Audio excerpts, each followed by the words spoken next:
Fala, aprovados! No vídeo de hoje, eu vou trazer a Lei de Improbidade Administrativa. Vamos analisar a Lei de Improbidade Administrativa e, principalmente, tratar das alterações trazidas pela Lei 14.230 de 2021, trazendo também a jurisprudência mais recente acerca de todos os assuntos. Antes de assistir esse vídeo, já sabe como funciona. Deixe seu like, se inscreva no nosso canal para você ter acesso a todos os conteúdos, aulas, dicas e atualizações jurisprudenciais. Siga a gente no Instagram, @deltatiagopaixão, dá uma olhada no meu site, www.vouseraprovado.com e faça parte do grupo aberto do Telegram, cujo link você vai encontrar na descrição deste vídeo.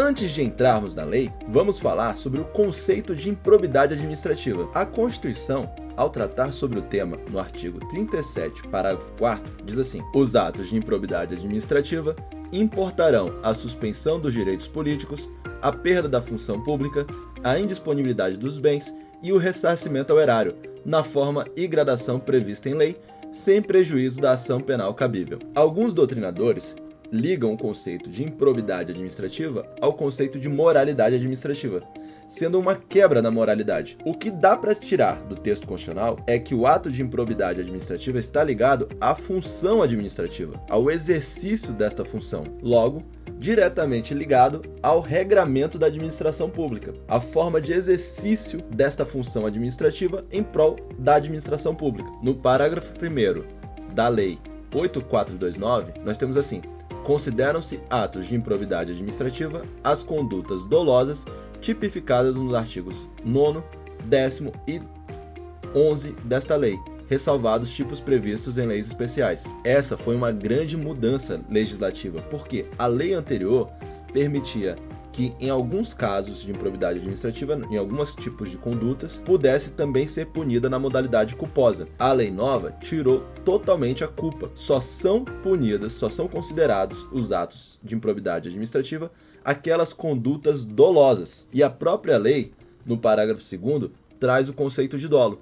Considera-se dolo a vontade livre e consciente de alcançar o resultado ilícito tipificado nos artigos 9º, 10 e 11 desta lei, não bastando a voluntariedade do agente. Com a Lei 14.230 de 2021, todas as espécies de atos de improbidade administrativa exigem a comprovação de que houve o dolo por parte do agente público ou do terceiro. Ou seja, mesmo nas hipóteses que ocorre prejuízo ao erário, não basta a culpa para a configuração da improbidade. E nisso destaca-se o novo artigo 17C, parágrafo 1º, também acrescentado pela Lei 14.230. Olha só, a ilegalidade sem a presença de dolo que a qualifique não configura ato de improbidade. Outra das principais novidades trazida pela Lei 14.230 foi o novo parágrafo 8º do artigo 1º, que afirma que não há o que se falar em improbidade administrativa se a conduta do agente público foi baseada em jurisprudência, ainda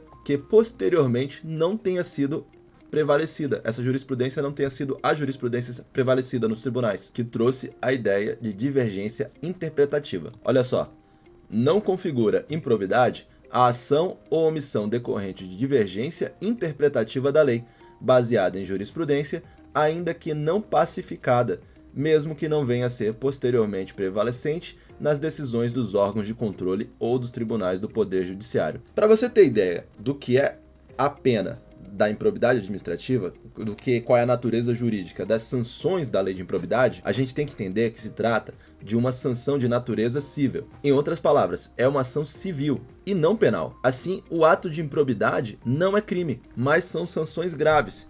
E é por isso que o legislador trouxe o parágrafo 4º no artigo 1º. Aplicam-se ao sistema da improbidade disciplinado nesta lei os princípios constitucionais do direito administrativo sancionador. Mas olha só a situação. Antes, nós tínhamos as condutas culposas.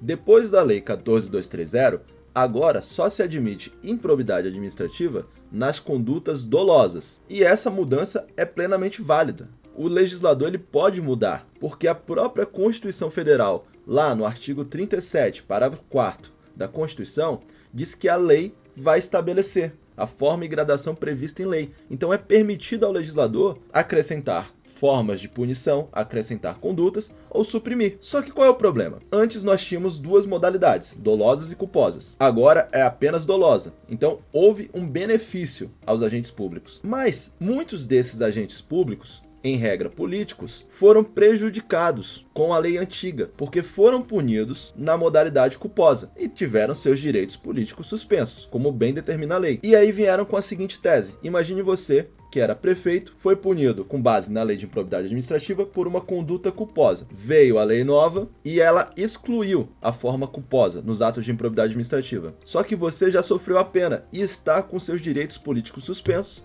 e não vai poder tentar reeleição ou tentar uma eleição para um outro cargo. Assim, criou-se a tese de que a revogação da modalidade culposa trazida pela Lei 14.230 iria retroagir para beneficiar as pessoas que foram punidas anteriormente, com base na lei antiga. E essa tese chegou ao STF. E aí eu tenho uma pergunta: essa alteração retroage para absolver pessoas que já tinham sido condenadas com trânsito em julgado a uma espécie de abolício? E a resposta do STF foi que não. O artigo 5º, inciso 36 da Constituição Federal afirma que a lei não pode prejudicar ou ofender a coisa julgada. Assim, o STF entendeu que, por força do artigo 5º, inciso 36 da Constituição Federal, a revogação da modalidade culposa do ato de improbidade administrativa, promovida pela Lei 14.230 de 2021, é irretroativa, de modo que seus efeitos não têm incidência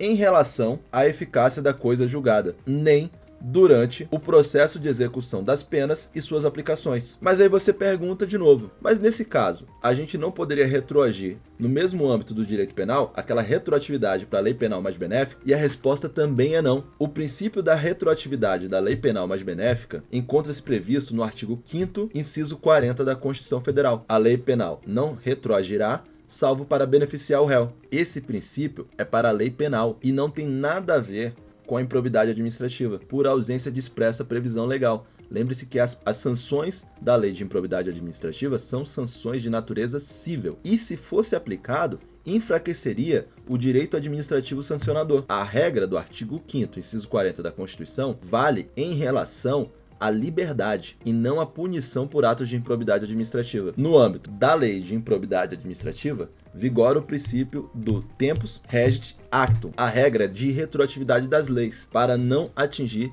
situações transitadas em julgado. Então vimos que a lei nova, que alterou a lei de improbidade administrativa, que excluiu a modalidade culposa, ela não vai retroagir no caso de sentenças transitadas em julgado. Mas imagina que a pessoa praticou um ato de improbidade administrativa no âmbito da lei antiga, mas ainda não sofreu a sentença transitada em julgado. O processo ainda está correndo em grau de recurso. Nesta hipótese, qual lei vai ser aplicada? Neste caso, a Lei 14.230 é a lei a ser aplicada. Aí sim ela vai valer. Não quer dizer que a pessoa vai ser de logo absolvida, mas quer dizer que, caso tenha agido de forma manifestamente culposa, não haverá a tipificação para o ato de improbidade administrativa. Mas se for comprovado o dolo, vai poder ser punida com base na Lei 8.429. Então o que o STF disse é a seguinte tese: caso já haja sentença transitada em julgado, não vai se falar em retroatividade da Lei 14.230. Caso o processo ainda esteja em curso, vai se falar na aplicação da Lei 14.230. Esta orientação jurisprudencial está no informativo 1065 do STF. Bom, aprovados, começamos a analisar a Lei de Improbidade Administrativa com suas alterações e trazendo a jurisprudência.